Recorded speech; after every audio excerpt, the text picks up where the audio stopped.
how we were going to do this is we were both, Georgia and I were going to take about 20 minutes to talk about our experience with narcissistic abuse, and then open it up for the last 20 minutes for questions, anything you want. So if you want to pop the questions into the chat, you can, or you can just, there's so few of us right now. I don't know if anybody, oh, we got another one.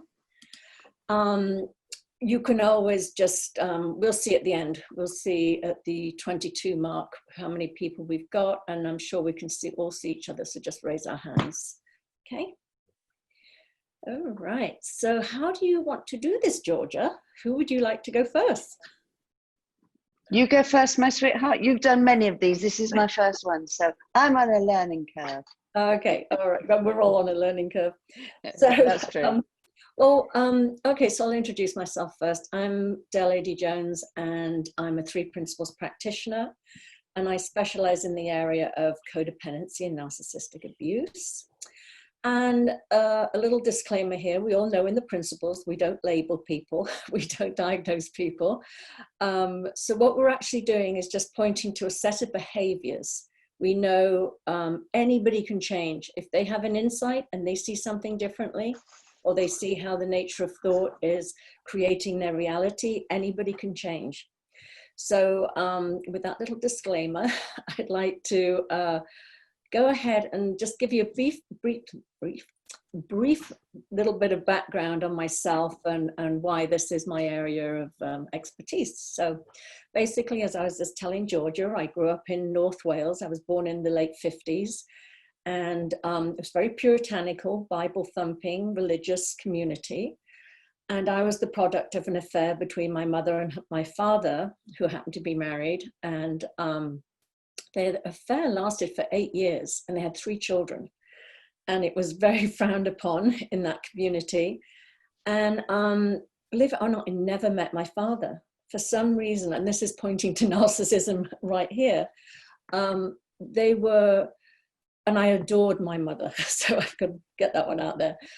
But they were clearly so wrapped up in their own world that they hadn't or didn't care or had a lack of empathy as to how their affair were affecting his family, his wife, and how their affair, or rather him not being present in our life, the fact we never met him, just points to the oblivious nature of how they were raising children, basically. So anyway, so the fallout of that was I grew up feeling very insecure, very unlovable, totally abandoned. And what happened was, because I was so needy, I was that little sort of fatherless child, I wanted a lot of male attention. And when you want a lot of male attention, you get that, some of it not in the best way. So there was abuse, and I blamed myself, as often children that are or sexually abused do. They feel they asked for it. And I also grew up feeling very insecure and afraid. My mother turned our home into a home for mentally handicapped people to raise money. At the time, the government would give you money if you took mentally ill people into your home. And so I was very afraid as well. So I grew up with a lot of codependency issues, and I started acting them out in my adult life, in the fact I was attracted to unavailable men or narcissistic men, especially narcissistic relationships I kept finding myself in again and again and again. And at about 9 age, I really didn't want to. Georgia, I'm going to mute you for a second. And then at age 19, I really didn't want to be on the planet anymore. I just decided I was not equipped to deal with this world. And fortunately, I came to the United States, and there was a huge self-improvement movement going on then in the early 80s. And I jumped on the bandwagon. I knew there was something wrong with me, as I thought. I needed fixing. So I did tons of workshops, and anything I could do to fix myself. I had about 25 years of therapy. I spent hundreds of thousands of dollars on trying to fix myself. And my therapist used to tell me I was an expert in the field of codependency and narcissistic abuse. And he encouraged me to become a coach in that area. And I did. And I understood it, but I didn't know how to break the patterns. I was still in that pattern. And that was until I came across the principles. And once I came across the principles, it was like the light bulb went off. And, you know, I'd done a master's in spiritual psychology. I had done everything to this point, every single modality you could think of, from Hinduism to Lakota Indian to God, everything, Kabbalah, and nothing. I knew it all up here, but something wasn't resonating in here. I knew I was supposed to be equal, and had this whole thing about being illegitimate meant that I wasn't legitimate, everybody else was. Just these really silly little things you hold on to as a child. So, so basically, when I came across the principles, and I just want to check in with everybody. Everybody is familiar with what narcissistic behavior is, or narcissistic abuse? Yeah. Okay, because I can go through that and what it points to, but if you're already familiar, then I'll pretty much move on to what it was about the principles that really impacted me and really changed how I showed up in the world. First of all, I stopped therapy. I just realized that I was spending $250 a week to go and tell this person what my thinking was. And it was just sort of going around and around in circles. So, and I just, what I really saw, and I made a few notes because I really want to make sure I touch on all of them. I had this thing, I was actually a love addict as well. And I had this thing, this rescue fantasy that somebody out there was going to come and rescue me. And that's why I kept going into those very sort of, you know, attracted to what I thought were powerful, domineering men, because they were going to protect me. But it doesn't work like that. When they see you as weak and fragile, they will dominate and control you. So what I saw when I came across the principles was that security and that love and validation I was looking for on the outside was absolutely within me. It was totally, you know, coming from me. And it was never about another person. I had and that was the other thing. My mother was an atheist, so we didn't have a God growing up. So we used to have a nickname for my mother. My siblings and I would call her Mother, Father, God, because she really was everything. But I assigned my security on somebody on the outside, because I didn't have that spiritual understanding, it had to be in the form of a person. So I was always looking for a relationship, always looking to be rescued by some man in my life. So that was a huge one, knowing that I didn't need rescuing by anybody. And then secondly, the damaged and broken part. You know, when you've been sexually abused, you often feel that you're tainted or damaged or broken.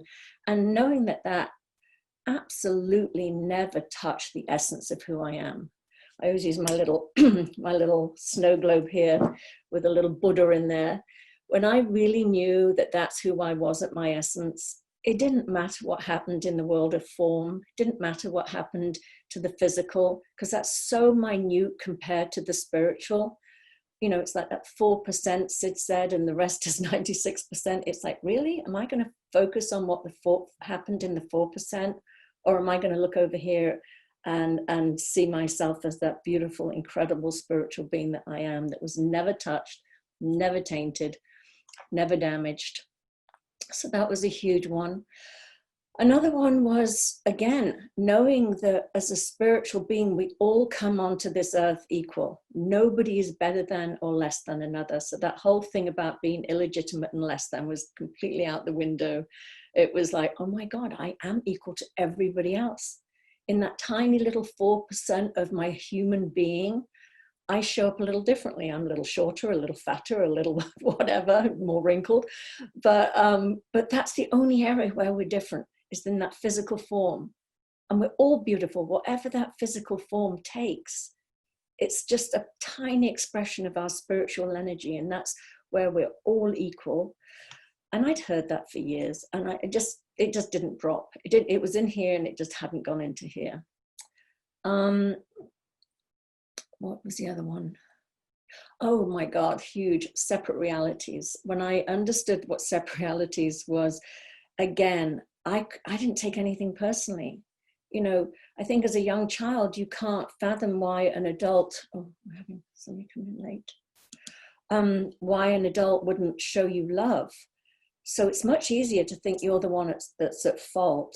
you can be like, well, if I'm at fault, I can change the outcome here, rather than be like, I have an adult caretaker that can't love me, or whatever it was their thinking was preventing them showing up in a loving way. So, and then also in my choice of partners, if I was in a narcissistic relationship with somebody who was cheating, I used to take that so personally. That meant there was something wrong with me. They were telling me that I was lacking. Now I know it had nothing to do with me. They were just acting on their thinking. And I don't waste 1 second of my day to day trying to get into the heads of people that did things that I don't understand, whether it's my exes who cheated, or my mother who made choices that were crazy, or my father, or even my abusers. Why would I try and get in the head of an abuser? All I know is that they live in a separate reality where it made sense to them to do what they did. Enough for me. So I also understood that I was worthy of being loved, just for who I was. I was a doer. You know, if I negate my own needs and take care of you, then I'll secure your love and you won't abandon me. I saw that I didn't have to do that behavior, and that my love was not conditional on me showing up, just serving, as opposed to having needs and wants of my own. Oh, this is a big one, because I used to also adopt other broken people.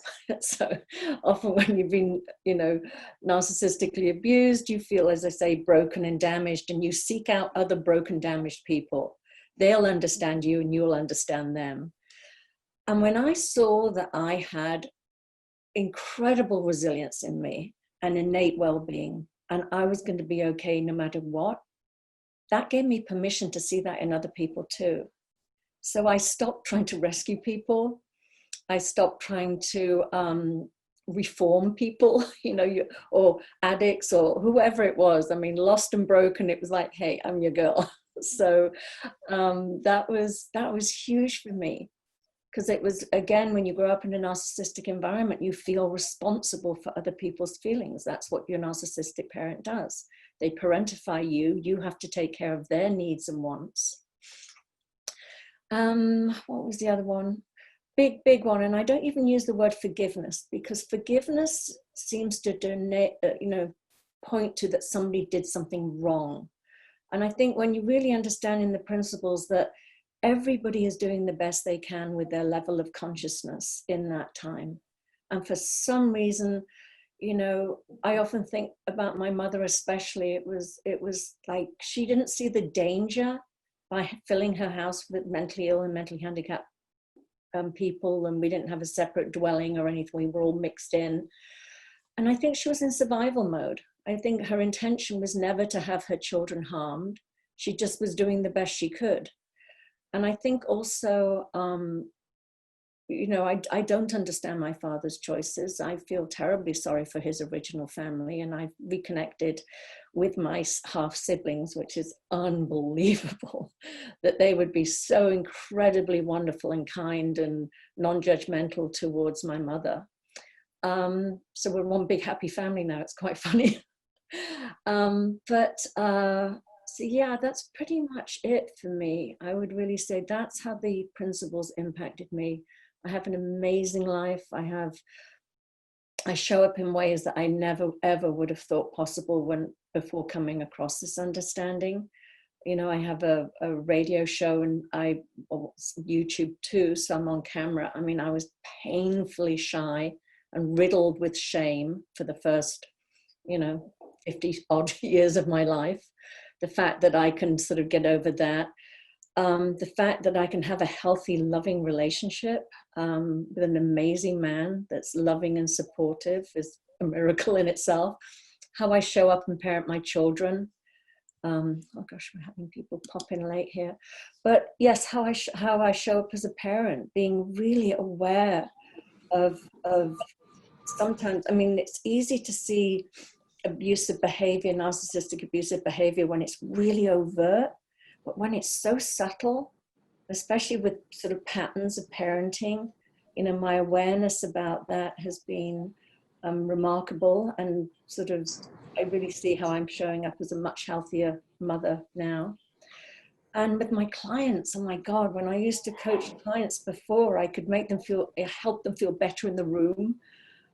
But, you know, I knew that they felt understood and that I saw what they'd gone through and were going through. But I didn't know how I could show them the way out because I couldn't find the way out myself. And it was with the principles, I was like, oh my God, there can be an end to this suffering and patterns of behavior. So that's pretty much, I've taken about 15 minutes, but let me think if there's anything else I want to share. And we'll just keep it interactive. I'll hand it over to Georgia, and then Georgia can talk about, one last thing. I get people asking me this all the time about, can a narcissist change? And as I said earlier, anybody can change if they see something differently and they have the incentive to change. But somebody with narcissistic personality disorder, it's a defense mechanism for a very, very, very fragile ego. And they often are so disconnected from that fragility as opposed to a codependent who's very aware that they feel broken. The narcissist's defense mechanism is so in place, they're not that self-reflective. There's no incentive for them to really get self-reflected, even though the relationships around them are falling apart and painful and unrewarding. So, but again, as I said, anything is possible with the principles. So there is hope. Okay. All right, Georgia.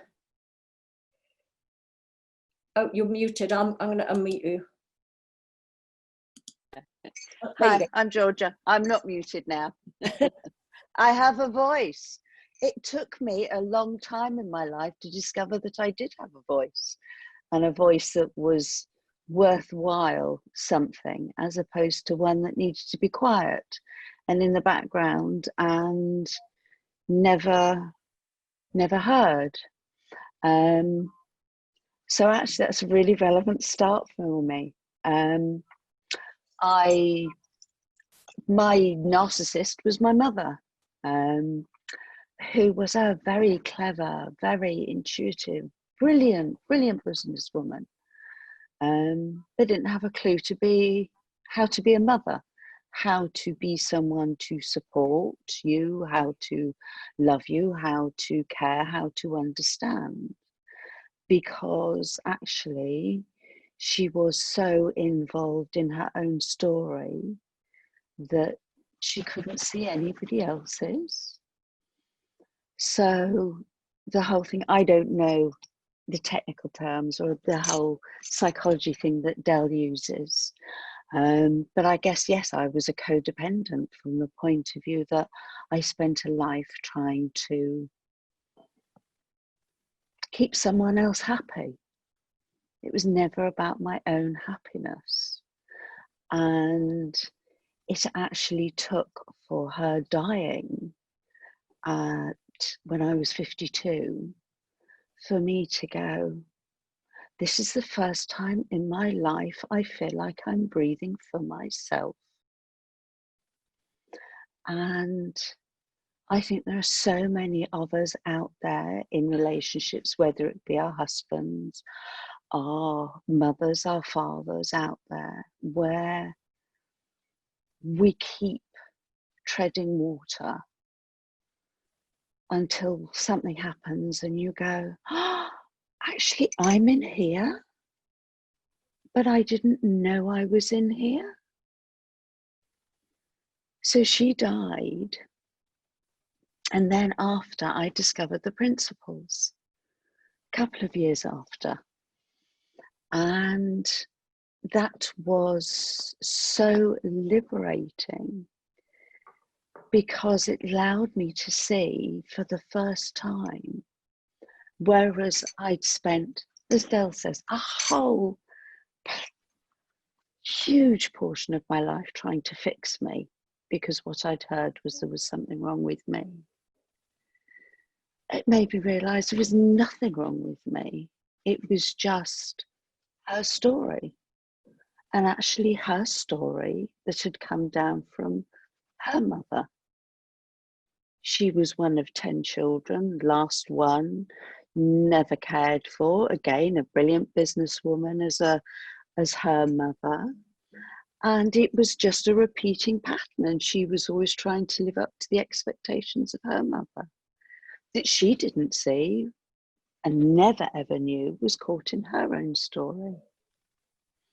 So when I finally came to 3Ps, it was literally like someone had given me the best present ever, because I saw that none of it was about me, that there was never anything wrong with me.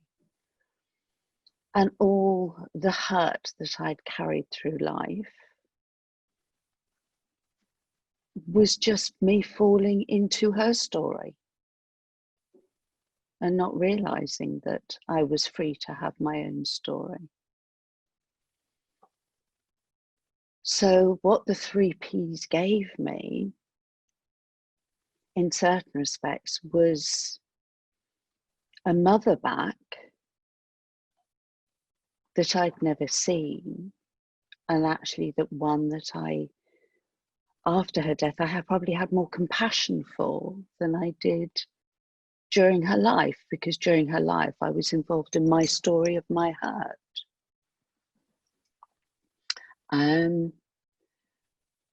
What it allowed me to see was the fact that, again, I was just caught up in my story of poor me. And again, I didn't need to do that anymore.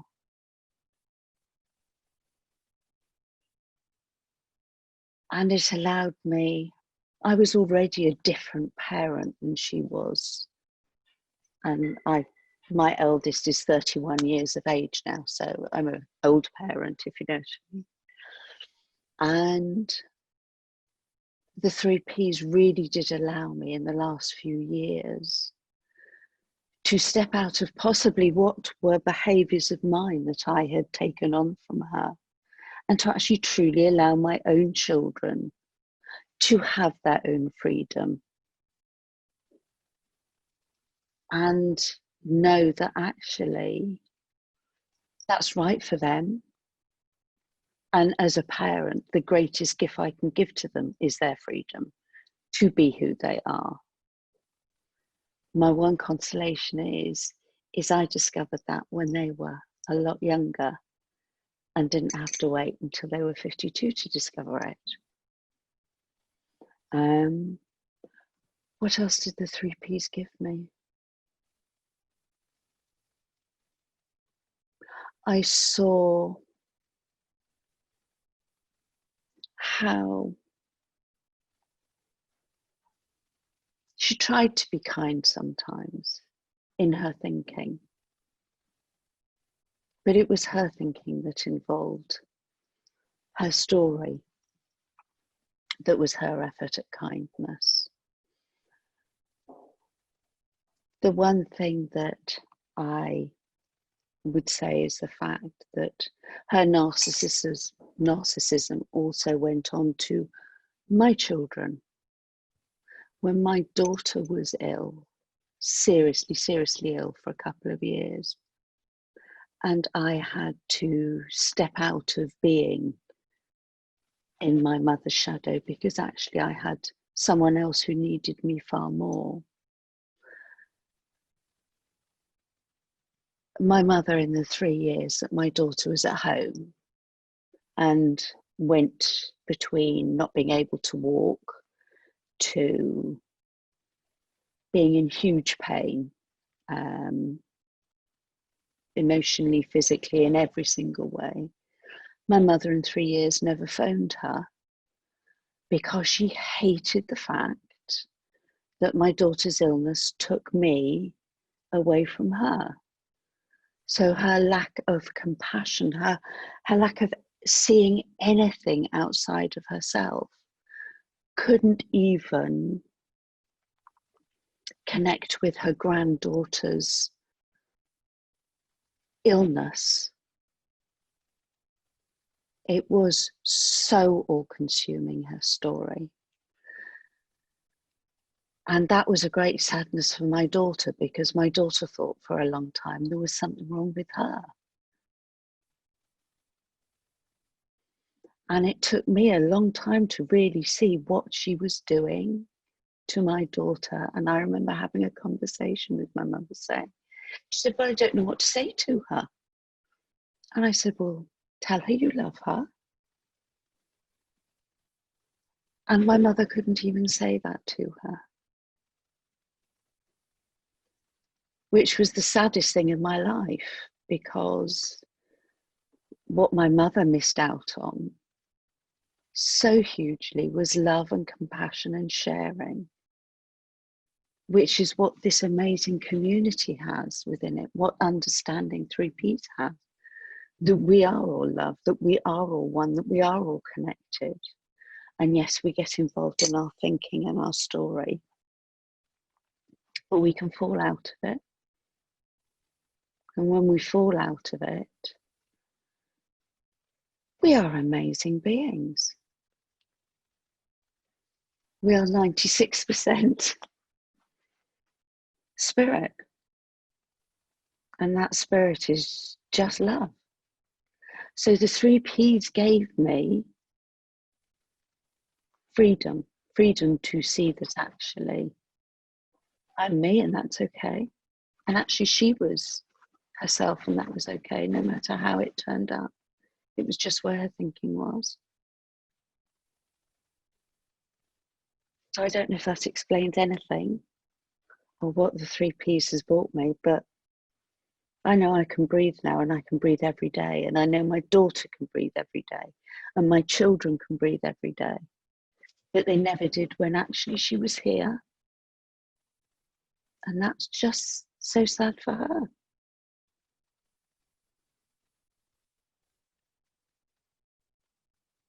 Oh yeah.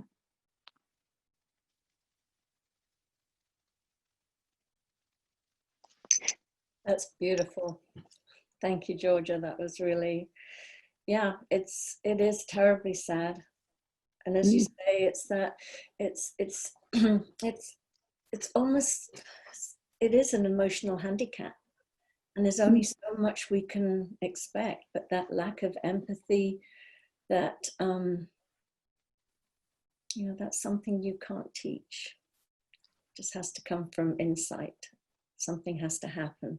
That they see something very, very differently. But, you know, the story you tell, the 10th child, the youngest, you know, I know what it was like back in those days. You know, often some of those children were even given away because they were just one more mouth to feed that was just too much. So the message that she got, that she then unconsciously passed on in generation to her next generation. It's just very sad. But you broke the cycle. Well, it is. Well, I was about to say, this is the thing. If I say, you know, what I do see now, and that I've seen so much recently, is, and maybe you've seen this, Del, as well, is the fact all those years of trying stuff, thinking somebody else could make me better, in searching for wisdom, was actually my wisdom and the wisdom of the universe actually always trying to walk me home. Yeah, absolutely. So it was always trying to rescue me. I was trying to rescue me always. Yeah, I somehow knew that, you know, I came here on holiday. I never meant to move here. I came here, but there was, like you said, there was something that I could breathe when I was here. Because otherwise, you know, I was having to live up to my mother's expectations. You know, she wanted me to be a doctor, and I'd done fashion design at college, and I came here on holiday and was going to go back and become a therapist. And when I came here, somebody offered me a job immediately because I was wearing a jacket I'd made, and they were like, "Oh, you want a job in Hollywood?" And I was like, "Whoa, really?" Okay, I'll try that for a while. And I never went back, but it was a geographical, you know, I found a freedom when I was here of not being in the clutches of that. Hi, Karina. Lovely to see you. So it was also what occurred to me when you were talking, Georgia, was one other thing that I saw through the principles was all of that story that I had in my head. You're not good enough, you know, you're broken, you're that, you're that. When I understood that thought is just energy rushing through us, and my thoughts aren't my thoughts telling me about me. You know, those thoughts that had set up camp and lived with me for so many years were just repetitive, habitual thoughts. But that freedom to know that we are not set personalities, that we're not solid. We can truly play with that. We can pull that apart and be anything we want to be. And as you said too, it's like I remember my therapist used to say to me, well, what do you want? I didn't have a me to answer that question. I had my mother's voice. I knew what she wanted. And then I would say things like, I just want everybody to be happy. That's what I want. And he was like, really? That's what you want? For everybody else to be happy? What about you? And there was no me to answer that question. It was amazing. But boy, when you see it, you see how innocent all around it is, all around. For people that don't see what we see, I mean, we know it's always operating, but the gift of being able to see it and articulate it and understand it and change our lives and show up so differently is a miracle. I think what is, when you talk about, you know, what we hear from our parents, of course, is also our thinking. We are assuming what we hear is actually not even necessarily what they're saying. Yeah. Because that's our story. And what we think we hear, the same way what you thought you heard from yours and what I think I heard from mine, maybe sometimes they were trying to say, actually, you're okay. But again, we were so caught up in our story, we couldn't have heard it anyway, until we understood, as we do now, that we second guess everything. Well, we first guess, second guess, and third guess everything, don't we? Because we're so sure. No, like I said, with my father, it wouldn't have entertained me that he just already had 2 children to take care of. He didn't really need another 3. But I spun a story that it was because I wasn't good enough. If I was pretty, clever, skinny, anything enough, he'd love me. And that was such a story. Such an incredible story to carry, to make up at such a young age and carry through your life with you as if it was real. Never questioning it, even as an adult. I didn't question validity of that story. Validity. But we don't understand thought until we understand this. And I mean, I had a client recently who is a Muslim, and they talk in the Quran about the whisperings. Don't listen to the whisperings.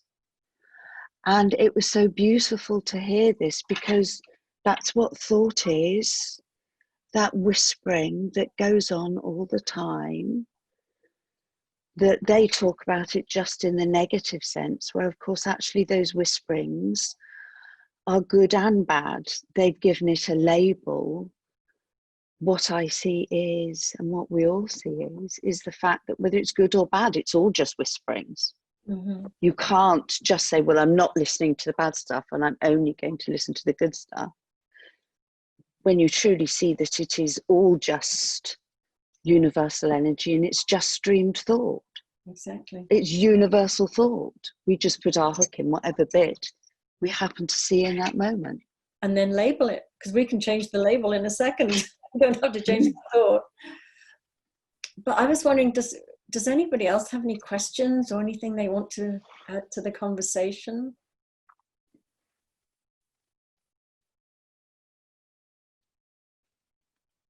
Please do, ladies. I was just about to say, Angela, I can see your mouth moving. There's a question there. I know I always wrestle with it though, because of course the insecurities, the thought process starts. But Yeah, I mean, for me, we've been having conversations recently that have just kind of opened up a whole sort of new uncovering, if you like, kind of dissolved a lot of stuff that seemed very sort of real for me, and it's really, really helping. But again, the reason I even sort of want to look at this is to kind of create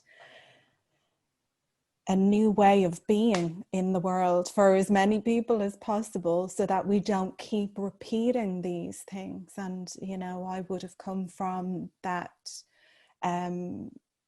parent who was a narcissist, and you know, my father was a narcissist, my mother was the codependent, and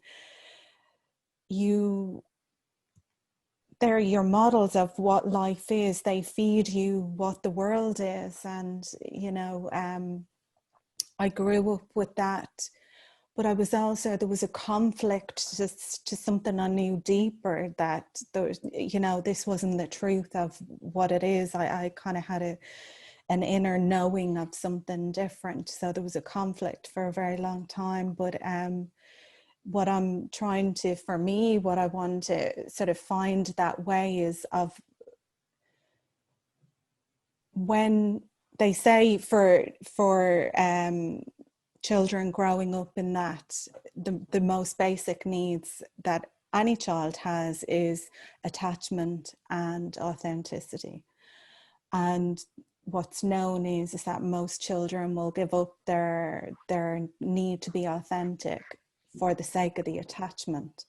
And a lot of what we're speaking about here is that we lose that authenticity, that knowing that we have inside, to do what pleases the caregiver, if you like.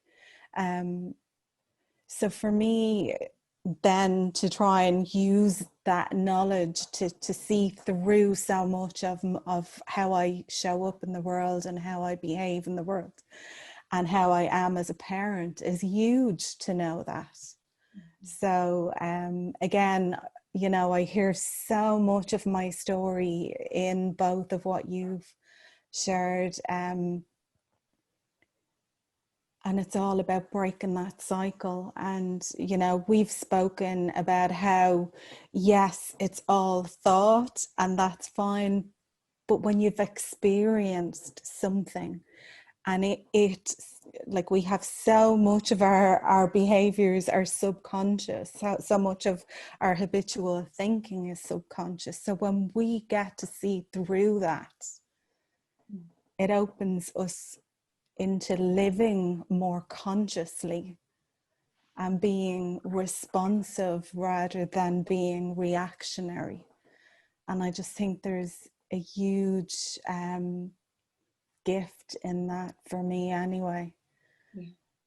But yeah, I'm not, there wasn't really much of a question in there, but it was a kind of putting together of what I've seen and what has kind of been helpful for me, of knowing the 3 principles, knowing how this works, and just, you know, our conversations has really kind of helped to make that clear for me. So I think there's a thank you more than anything in there.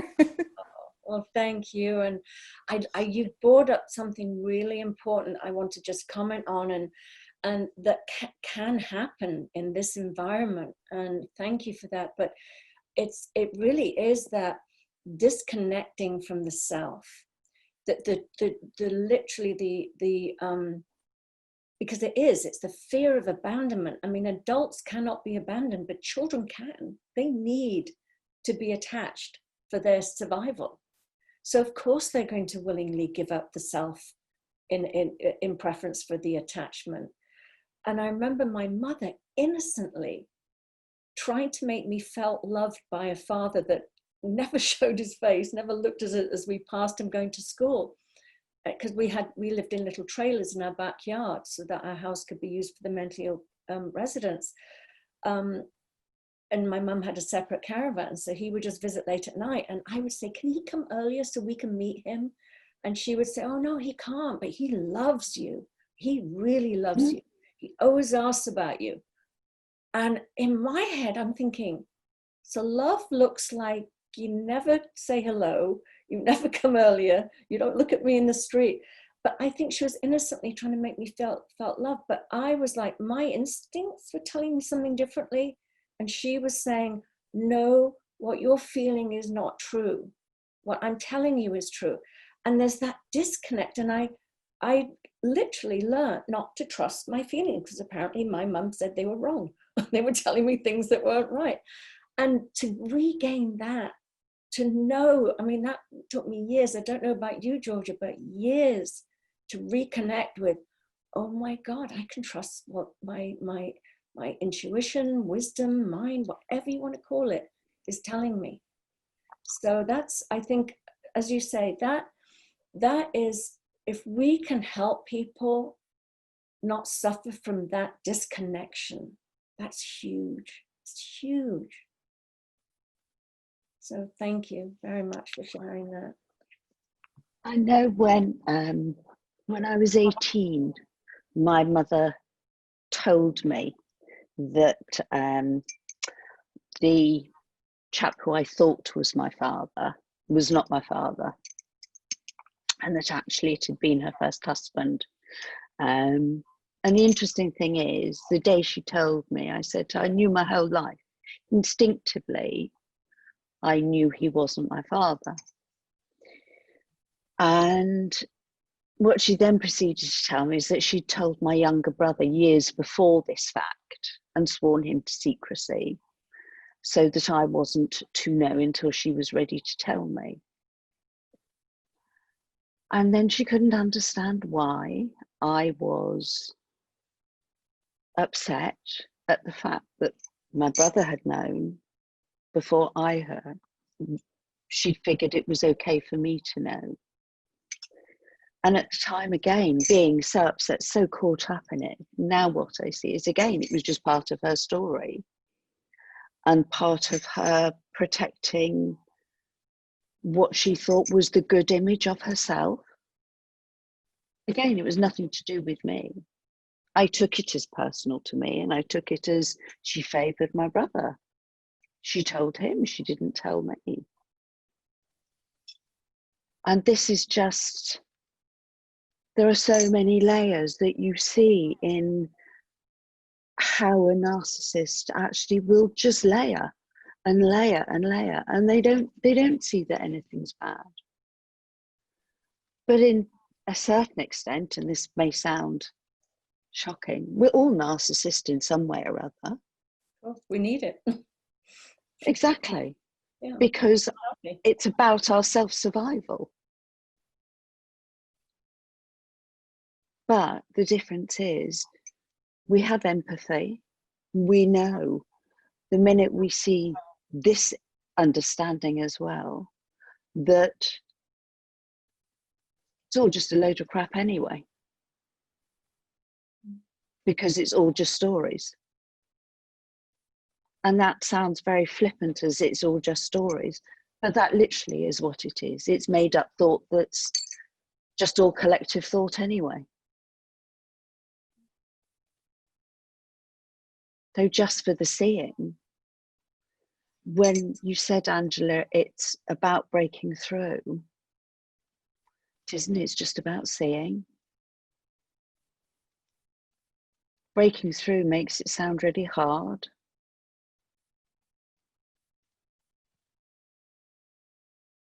And none of us have been sent here for it to be hard. None of us come here for it to be hard. It's just our thinking that makes it hard, isn't it?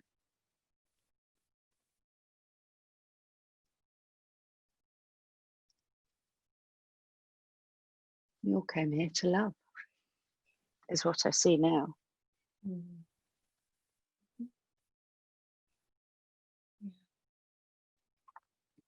Does anybody else have anything they want to share?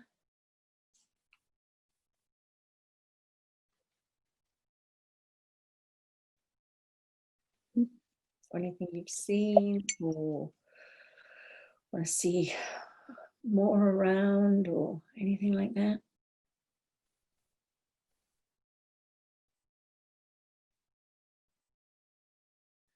quiet bunch. I'm going to call on the people I know that I've had conversations with. Karina, do you want to join in? Do you have anything you want to share? I'm just conscious I missed the first half hour, so I really apologise, but I had an appointment, so I only That's okay. And it's going to be recorded. We'll put it in the group. So yeah, I'm just fascinated to understand more about it. So I don't believe that I've directly experienced a narcissistic parent, although potentially one had some tendencies maybe, but it wasn't sort of the suffering that you've all described. So my interest is more in just spotting it in terms of any future relationships I might enter with a man. So that's my sort of background interest, and just to just understand more of what other people have experienced. So I don't have any direct questions right this minute, but yeah, thank you for sharing. I love what you said, because that's another important point that I think is worth making, and that is, when we've experienced obvious trauma, it's so easy to understand how we can, you know, make meaning of certain things and build a story, as Georgia says, and have some thinking that has taken root at a very young age. But at the basis of codependency is that fear of abandonment. And there is a parenting style that, oh my goodness, some people are coming really late. There was a style of parenting. I think we're a little better with it now, but it's that sort of reward punishment type of parenting, where it's like, if you do something I approve of, then I'll love you. Oh, you're going to upset mommy, I'm going to pull away. And it's so subtle and so innocent in many, many ways, but that can create an application. Somebody, I'm going to mute.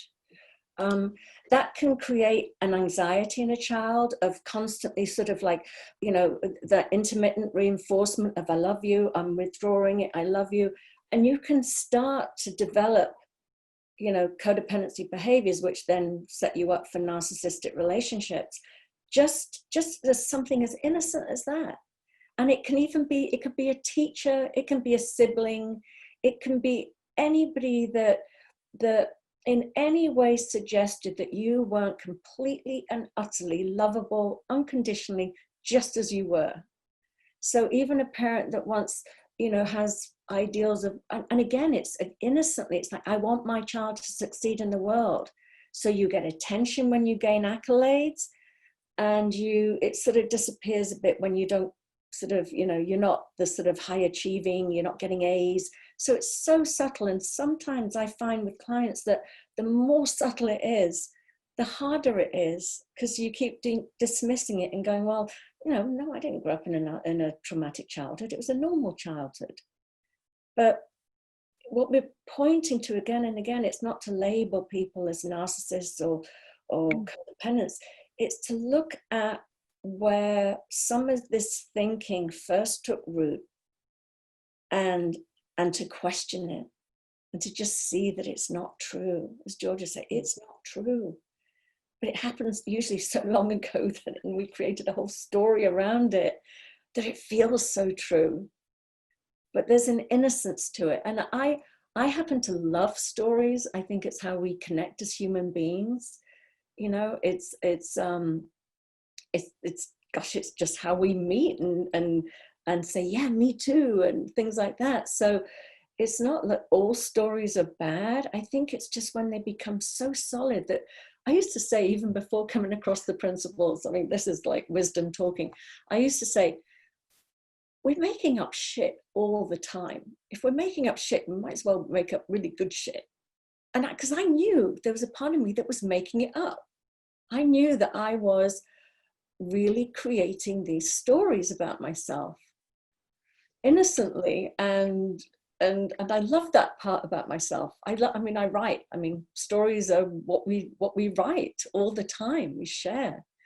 So, but it's when they can be loosened up and taken lightly, and we have that wonderful, like, oh my God, isn't it great to be human? We do this stuff. Me too. You know, my friend Jackie Ford, I love her, unashamedly human. You know, It is. That's what humans do, innocently and love, you know, in our, just the way we show up in the world. But again, it's that 4% versus the 96% of who we are, which is pure love, pure joy, pure peace. Do you not think also this is why children, I know the kids that I've worked with who have seen the fact, because they're still see how they create in their imagination, they're still creating on a daily basis. So when you explain this understanding to them, they really get so often, so quickly, what they are creating, their experience moment by moment, because they're not that far removed from the childhood place of childhood innocence and play and lack of story and lack of thinking of stuff. So when they see it, the impact is so huge and so quick, and they go, oh my God, I just made all that up. We've just had so many years of habitual thinking, as they'll say, that same old going over the same stuff, that it, as I know my beautiful friend Max would say there, with a blue sky behind, it's just the white clouds that come across. How solid are clouds? They're not.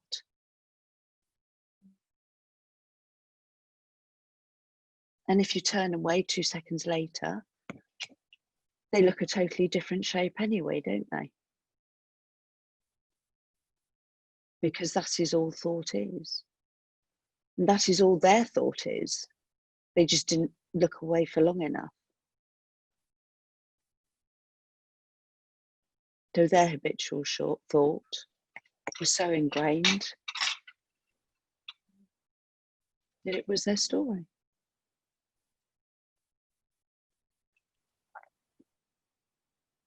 One question that occurs to me is when that habitual thought is so ingrained, is there sort of a lack of awareness that there's even a story running, and it's only in the behavior that it comes out, sort of, you know, the seeking out unusual relationships maybe, or yeah, where does that awareness come about? Just when they find themselves in another relationship that's sort of matching a pattern that perhaps they had in childhood with one of their parents?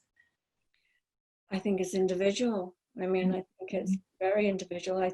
I personally, you know, as I said, I had years of therapy, and I had 2 therapists. One was my father figure. He ended up passing away. And then I had another one that was just a little bit older than me. He was like a big brother. And I loved what I gained in therapy. I loved understanding where my thinking took root. But as I said, the principles helped me understand that I didn't have to believe it all. That was massive for me. But I don't think, if somebody had said to me earlier in my life, it's just your thinking, I would have probably told them not so politely where to go, because it was very, very real to me. And I do believe, I firmly believe, I am not the 3 principles teacher that ever says it's all an illusion. It's because, you know, as Sid said, you know, life is a contact sport. I firmly believe that life can push up against us. We can be a bit battered and bruised, but it doesn't damage or break us. And how we choose to respond to it is entirely up to us. It's like Viktor Frankl. It's, you know, that is our freedom. The ultimate freedom is how we respond. But I think, yeah, and I think there are many things that can wake you up. Maybe it is a series of relationships and you're like, well, hang on a minute, there's a pattern here, and it's not, and I'm engaging in a relationship that doesn't feel right to me.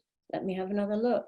I think the principles are the ultimate. I stopped looking for anything after I came across the principles. It was like, it all makes sense now. But I love every single thing that led up to it, you know. And I would still, I love ceremony. I'll still participate in some of the ceremonial stuff I do with indigenous tribes and things like that. I think that's fascinating. but I don't go in there with this feeling of there's something missing. I still want something. There isn't that yearning anymore. It's just, you know, an exploration of consciousness, and yeah. So whatever's calling to you, your wisdom will guide you as to what's right for you to get clarity around something. I think one of the things I realised was I spent all those years thinking that somebody else's wisdom was better than mine. And that actually was the really, really big thing of all of a sudden going, and I would listen, I would have moments where I'd go, I'm not going to any more therapy. I'm not going to go and train as anything else. I'm a kinesiologist. I do something called Psych-K. I'm a hypnotherapist. I do Reiki. I've worked for the NFSH for 50 million years because I'm old enough to be 50 million years. And numerous things.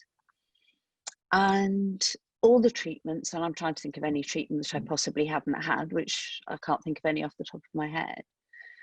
But the big thing that came in is that I always thought somebody else was going to rescue me. And that realization that actually I was the only one that was there. And actually I had all the wisdom within me to do that and to see that.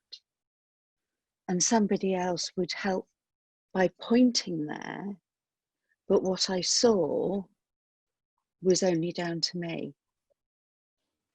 And that was really, really big in appreciating that the answers are all within me.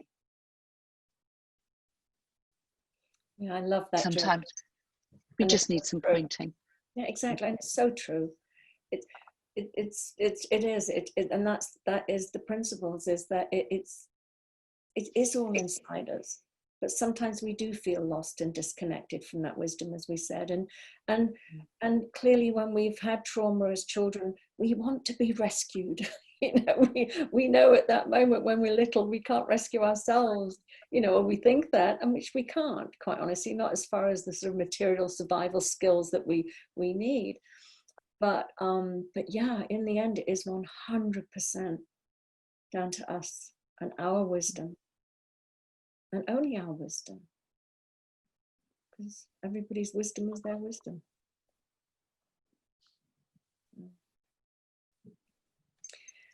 Anybody, we come to the top of the hour, so does anybody have anything else they'd like to share?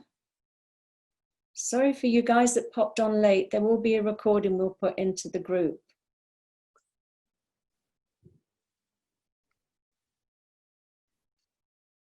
Is there anything anybody else would like to? What have any of you seen from this? Actually, is a really interesting point. What has anybody seen? I'd just like to say thank you for sharing, and a lot resonates with me. I've gone through a lot what you talked about, Del, in your earlier life, and you too, Georgia. I found out when I was carrying when I was pregnant with my first son, that my father wasn't my father because of the blood groups. And had grew up with this narcissistic mother, and I asked her about it. Oh no, don't be silly. Of course, the medical world was completely wrong with blood group. So a lot of it has resonated with me. I've just been washing. Oh, there. I've just, you know, it's been wonderful. I've really enjoyed. It's sort of nice. Nice is not the right word, but to know that you're not the only one out there who's gone through all this, that other people have there. It's so yeah, thank you. Oh, thank you for sharing that, and that's what it is. It's the camaraderie. It's the knowing. It's like, oh yeah, me too. Oh my, really? Okay, there's a pattern here. You know, a lot of us, you know, so that's all it is. It's nothing heavy and dark. It's just like, oh God, yeah, me too, and I can just pull that apart. So I love that. Thank you. Thanks, Shona. Anyone else? I was very, oh, sorry. yeah, I was very late for the meeting, sorry. Oh, okay. All right, we'll go to Leslie afterwards, because Leslie raised her hand. So Felicity, you want to share something? No, that I was very late for the webinar, but I'm sort of I'm 65 now, and I never sort of, my memories, there are no of trauma, child trauma, but you know, there is some sort of feelings that I have about my childhood that's still not going away, and the feelings of abandonment. And I think whether that must have been some sort of kind of trauma that I'm carrying through, and you know, that sort of I believe system that I created around that. And sorry, I joined very late, but well, like I know if you got the bit, sometimes it's so subtle. Children's fear of abandonment, and different children, I mean, as parents, I'm sure we all know our children come out differently. They're not all cookie cutter. Some children are more sensitive to others, to feeling abandoned or afraid. So it could just be a little thought that got tucked in there way back. Doesn't have to have been trauma. Just somewhere, a little bit of thinking that you were vulnerable took root. And it's again what we said, it's just habitual thought that's been carried through time. But Felicity, the fact that you see it's there, and you see it as thought, means just for the seeing, it changes, it loses its power, it loses its control over you, because it's how you see it now is a different story to what it would have been back then. So it's just been an evolution, but for the fact that you see that it's thought. But it has affected me my whole life. Now I'm kind of coming to see that now when I'm close to death. So I think, I hope somebody has told me this before, you know, have learned this before. It's just it's amazing that you see it, and for the seeing it, that's amazing, wonderful. Thank you.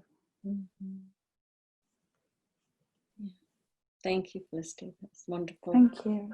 Leslie, did you want to say something? You'd raised your hand before. You're muted still. You're muted, Leslie, love. Yeah, there you go. That's it. Sorry. Sorry, my internet went down, so ended up coming mute. Is there any way you can put your volume up? We can't hear you. Or get closer. Any good? Any use? Shout. Oh, don't worry. I'll just say thank you. Oh, we can hear you now. I can hear you. Can you? Yeah. Okay. Yeah. No, my internet went down, so I'm trying to use my iPhone, so it's all a bit strange. And so I missed the beginning as well. Sorry, ladies. But just to say, it's been great. Thank you for sharing. And what I've got out of it, and very much understand the help of the three principles. I find that's like somebody holding your hand, two things. But ultimately, it comes down to is the gentleness we have to be with people who are on this journey. You have to be with kindness and love, because it can be very hard just to say that it's just your thinking and it's your story. And of course it is just our story, and of course it is just our thinking. But we've been on a journey to get to that. If that makes sense. Yeah, I'm not sure if I caught it all, but I think that's why I'm very, very sensitive and about using the, you know, as I said, we connect through story, and if people are suffering, I think it's really important to hear where people are at. And I know, as I said, I couldn't have heard, it's just your thinking. It would have been dismissive to me, and it wouldn't have gotten very far. Yeah. When you're younger, if you hear that. Yeah, exactly. So that's getting the balance, isn't it? It is, exactly. It's a balance of, as Georgia says, of pointing somebody in the right direction. But, you know, I've been speaking a lot lately with Sid's son, Dave, and he said that his father was so compassionate and so loving and had all the time in the world for people that were suffering. He never, ever dismissed human suffering. So I think when we rush to sometimes not connect with somebody and hear where they're at and how long they've been in that place. So I think it's a combination of both for sure. You know, we don't want to keep people stuck reliving and having that hand on the hot stove, reburning and reburning. But, you know, I know that there are some, you know, George Pransky is, you know, he was a therapist and he was my mentor for a long time. And he's like, I don't want to hear people's stories. And, you know, it's like, get to the point, just your thinking. And, you know, and I love him dearly, but I don't see it that way. I want to connect. Yeah. Because I heard him saying quite recently, and it's true, when somebody's in the water drowning, you don't want to get in the water with them. You want to stand in the bank and pull them out. There's an art to that. And that's really what I'm trying to learn, is what is the art. Yeah, I hear what you're saying. Yeah. I think the art is listening. Yeah, listening. Yeah. That's the biggest thing. And if you listen to Jack Pransky and all of them, it's all about the listening. And listening to where they're at. And knowing that they have that resilience and that well-being in them, and then when they're ready to see it, they'll see it for themselves.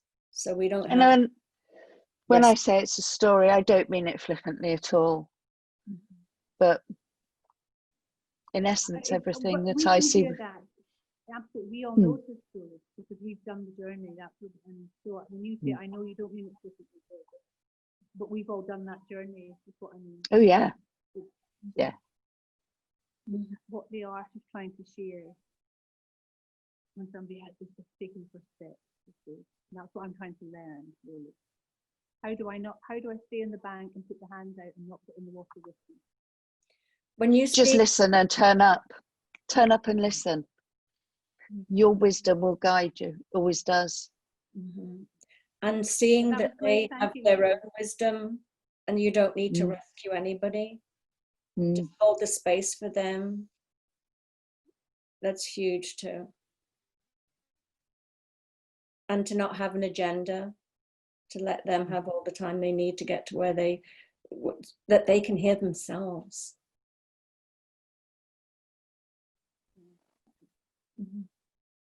But that's a great point. Thank you, Leslie. Sorry, I was catching the other word. No, I'm sorry, you probably just got my forehead now because I haven't put the phone right up to my... It's an amazingly impressive wrinkle-free forehead, so it's a pleasure to look at. Yeah. Thank you, darling. That was lovely to listen to. Oh, thank you. Thank you very much. Thank you, Del. Yeah, thank you. It was wonderful. Really lovely. So, yeah, I'll put the recording up on the group, and if anybody has any questions or anything like that, just feel free to contact either Georgia or I. I'm at Adey-Jones.com, and Georgia, you give your website if you... Well, if anybody can find me on Facebook. Okay. That's Georgia Bazin. All right, lovely. All right, well, thank you all so much for spending the morning. Thank you. Or the afternoon, I should say. Okay, bye everybody. Bye-bye. Bye. Bye. Thank you. Thank you.